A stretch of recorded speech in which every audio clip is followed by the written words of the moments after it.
It might sound a bit over the top, but honestly, I'll never be the same because of the Red Tea Detox, and I'm so thankful. I've always been incredibly embarrassed when it comes to my looks. I wasn't ugly per se, but I was never able to lose the extra weight around my stubborn areas. You know, the butt, belly, and thighs. I tried loads of different diets, mostly whatever was trending that month. And for the most part, they just never got me to the shape I wanted to be at. And I couldn't figure out why. I was doing everything right, but no matter how hard I worked at it, the weight just wouldn't come off like it was supposed to.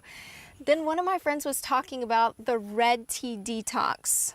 At first, I thought it was just another diet that wasn't going to work for me, another dead end. But then he started explaining that one of the biggest reasons for stubborn weight problems is actually the buildup of toxins in the body.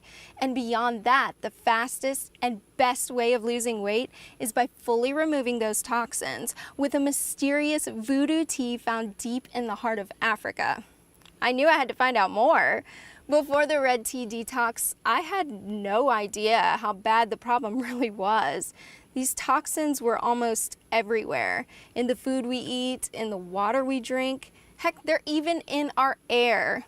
This was all news to me. And even more frustrating was the fact that these toxins were holding me back from losing weight the entire time. After following Liz's detox plan, the fat practically disappeared from my stubborn areas. In fact, they were finally gone after the first week. I'm now 16 pounds lighter and 20 times more confident. But more than anything else, I finally found an answer to why my hard work and sacrifice just wasn't working. So thanks, Liz. You've changed my life.